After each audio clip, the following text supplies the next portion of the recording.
میرے محترم حاضرین، آج کا جو دن ہے 26 جنوری یعنی یوم جمہوریت کا دن ہے، اور ہم دو موضوع پر، بہت ساری موضوعات ہیں لیکن میں مختصر میں کوشش کروں گا کہ آپ کو موٹی موٹی باتیں بتا دوں، اور ہم لوگ جو یہاں بیٹھے ہیں اس ارادے سے سنیں کہ اللہ ہمیں عمل کی توفیق دے۔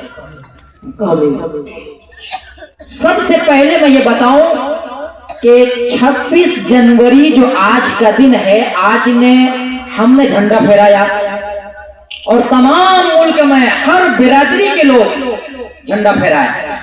آج کا دن کیا تھا؟ آج کا دن کیا ہوا تھا کہ ہم جھنڈا پھہرائے؟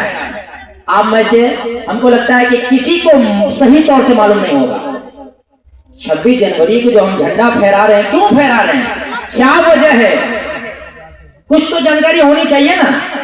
اگر کوئی غیر سوال کر لے بھئی آج کے دن کیا ہوا، تو ہم گونگے کی طرح ہو جائیں گے۔ کیوں؟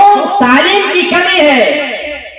اگر تعلیم ہمارے اندر ہوتا، ہمیں اس بات کی جانکاری ہوتی تو ہم جواب دے سکتے تھے کہ آج کا دن جو 26 جنوری کو جب ہندوستان آزاد 15 اگست میں ہوا، 15 اگست 1947 میں جب ہندوستان آزاد ہوا، اور اس آزادی سے پہلے بڑی محنت جدوجہد ہوئی، اس میں بڑے بڑے علماء کرام پھانسی کے پھندے پر چڑھ گئے، قربانیاں دی، آگ کی انگاروں میں جلنا اپنے آپ کو پسند کر لیا۔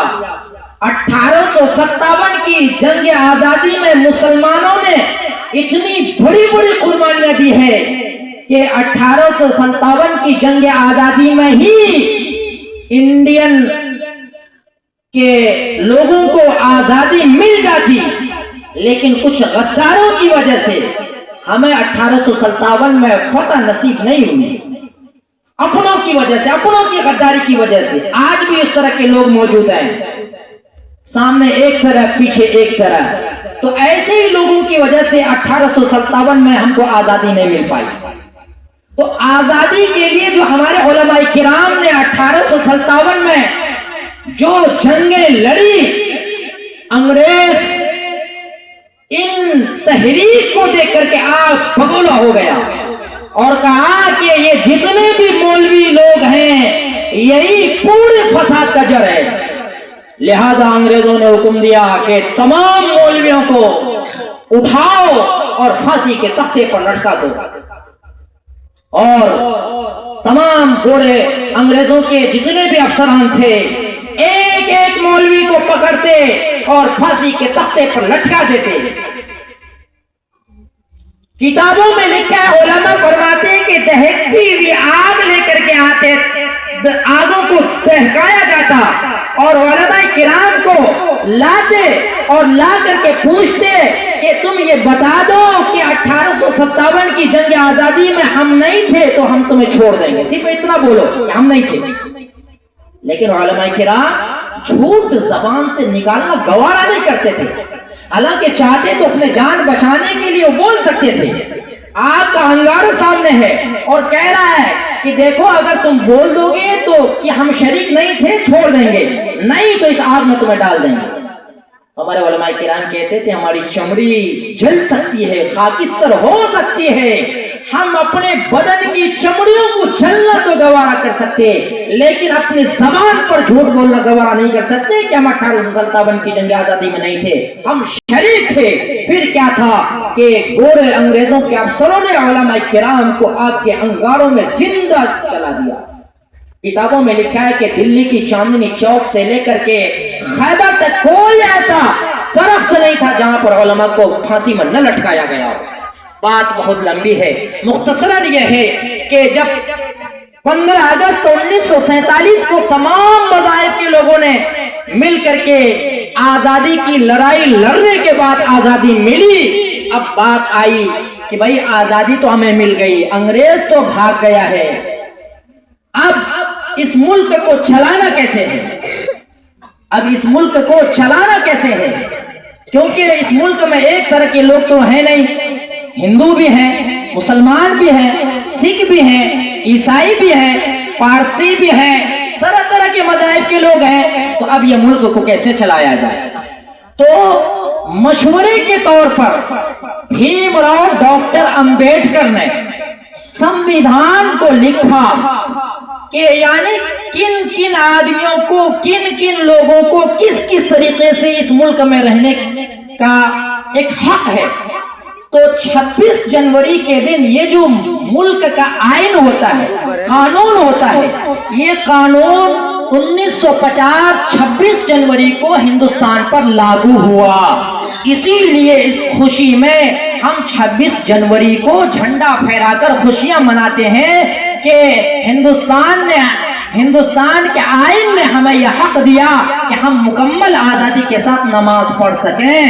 ہمارا آئین نے، سمویدھان نے یہ حق دیا کہ ہم مسجد بنا سکیں، ہم مدرسہ بنا سکیں، ہم کرتا پاجامہ پہن سکیں، ہمیں کوئی روک ٹوک کرنے والا نہیں۔ یعنی اس قانون میں یہ حق دیا کہ اس ملک کو جب تمام لوگوں نے مل کر کے جو ہے آزادی دلائی ہے تو تمام لوگوں کو اپنی آزادی کے ساتھ رہنے کا حق ہے۔ یہی سمویدھان اسی دن لاگو ہوا تھا 26 جنوری کو۔ کوئی کسی کے دھرم کے اس میں آڑ نہیں آئے گا۔ اتنی جانکاری تو ہونا ضروری ہے نا ہم لوگوں کو، تب نہ ہم کسی کو کہہ سکتے ہیں کہ بھئی آج کے دن سمویدھان لاگو ہوا تھا اور وہ سمویدھان میں لکھا ہے کہ ہم مسجد بنا سکتے ہیں، نماز پڑھ سکتے ہیں، مدرسہ بنا سکتے ہیں، ہم حجاب پہن سکتے ہیں، ہم کرتا پاجامہ پہن سکتے ہیں، ہم اپنی مرضی کا کھا سکتے ہیں۔ سمویدھان نے ہمیں حق دیا ہے۔ آج کا دن یہی سمویدھان کو ہم یاد کرتے ہیں۔ جو لوگ کہتے ہیں کہ تم مسجد نہیں بنا سکتے، مدرسہ نہیں بنا سکتے، حجاب نہیں پہن سکتے، کرتا پاجامہ نہیں پہن سکتے، داڑھی نہیں رکھ سکتے، اس کو تو جواب دیں گے نا۔ جواب کب دیں گے؟ جب جانکاری ہوگی۔ کچھ لوگ آپ سے سوال کریں گے کہ اور کہتے ہیں کہ مسلمانوں نے اس ملک کو کیا دیا، اور کہتے ہیں کہ تم غدار ہو۔ آپ کو جانکاری ہونی چاہیے جواب دینے کے لیے کہ مسلمانوں نے اس ملک کو جو دیا ہے آج تک کسی نے نہیں دیا۔ سب سے پہلا چیز آپ ان کو یہ جواب دیجئے کہ ہمارے ملک کے پرائم منسٹر، پردھان منتری جی جو جھنڈا پھہراتے ہیں، کون سے مکان پر جھنڈا پھہراتے ہیں؟ ذرا بتائیے تو صحیح۔ اس کا نام ہے لال قلعہ۔ اس لال قلعہ کو بنانے والا کون ہے؟ ان سے سوال کیجئے کہ اس لال قلعہ کو کس نے بنایا، تو وہ کہے گا کہ شاہ جہاں بادشاہ نے۔ تو پھر تم کیسے کہتے ہو کہ مسلمانوں نے کچھ نہیں دیا؟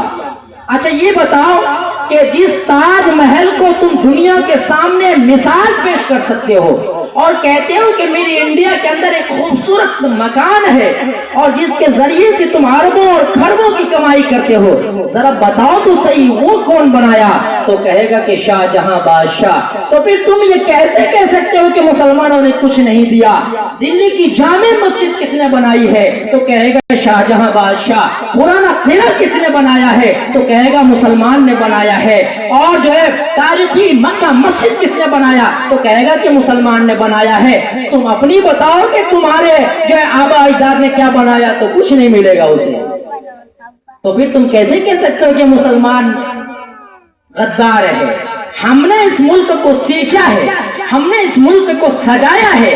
آج ملک کے چپے چپے پر ہماری نشانیاں موجود ہیں اور ہم سے کہتے ہو کہ ہم غدار ہیں۔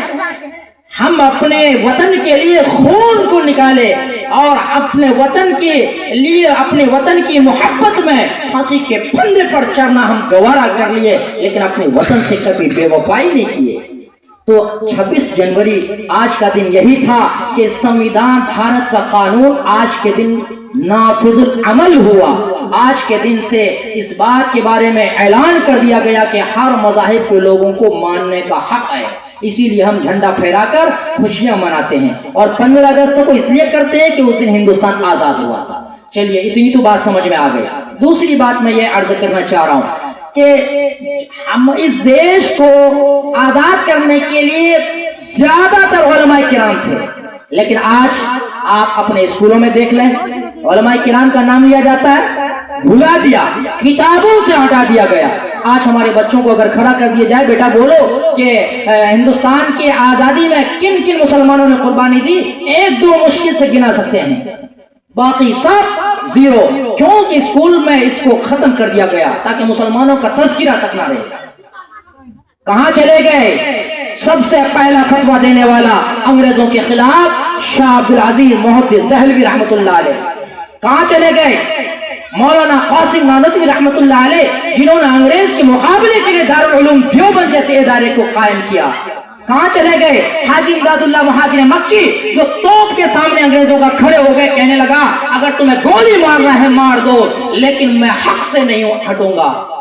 کہاں چلے گئے؟ مولانا جعفر تھانسی رحمۃ اللہ علیہ، جن کے ہاتھوں میں اور پیڑیوں میں جو ہے گھوڑے افسروں نے ہتھکڑیاں لگا کر کالا پانی کی سزا دی گئی، اور جب بیوی بچوں کے سامنے پیش کیا گیا اور یہ کہا گیا کہ تمہیں پھانسی کی سزا ہوگی، اور جب بیوی بچوں سے آخری ملاقات کے لیے لے کے آیا تو بیوی بچے دیکھ کر کے زاروں قطار رونے لگی۔ بیٹا کہنے لگا کہ ابا آپ مجھے چھوڑ کے جا رہے ہیں، اے ابا اب کیا ہوگا؟ تو مولانا جعفر تھانسی کی بیوی رونے لگی کہ آپ مجھے چھوڑ کے جا رہے ہیں۔ تو مولانا جعفر تھانسی نے کہا اے میرے بیٹے مت رو، اگر تیرے باپ کی زندگی خدا نے بچائی تو واپس آئیں گے، اور اگر تیرے باپ کی زندگی خدا نے نہیں بچائی تو کل قیامت میں ملاقات کریں گے۔ کہاں چلے گئے مولانا جعفر تھانسی کا نام؟ کہاں چلے گئے رشید احمد گنگوہی کا نام؟ کہاں چلے گئے شوق اللہ خان کا نام؟ کہاں چلے گئے جو ہے مولانا جوہر علی کا نام؟ کہاں چلے گئے جو ہے حافظ ضامن شہید کا نام؟ کہاں چلے گئے ٹیپو سلطان کا نام؟ ٹیپو سلطان ایک ایسا بادشاہ تھا جس کو شیر ہند کہا جاتا ہے، جنہوں نے ہندوستان کی آزادی کے لیے اپنی جان نچھاور کر دیا، اور ایک تاریخی جملہ کہا کہ گیدڑ کی 100 سالہ زندگی جینے سے اچھا ہے کہ شیر کے ایک دن کی زندگی جینا ہے، اور چلے گئے دشمنوں کے اس میں لڑتے لڑتے شہید ہو گئے اپنے ملک کے بعد۔ آج مسلمانوں کا نام بلا دیا گیا۔ ہمارے بچوں کو معلوم ہے کیوں؟ کیونکہ ہم نے اپنے بچوں کو جانکاری نہیں دلائی ہے، ہمارے بچوں کے اندر تعلیم کی کمی ہے۔ یہ جو مکتب میں بچے پڑھے یا مدرسہ میں بچہ پڑھ رہا ہے، یاد رکھیے اگر آپ اپنے بچوں کو ایک وقت کا کھانا نہیں دیں گے تو بچہ ایک دن کے لیے روئے گا، لیکن اگر اپنے بچوں کو تعلیم نہیں دیے تو زندگی بھر روئے گا، زندگی بھر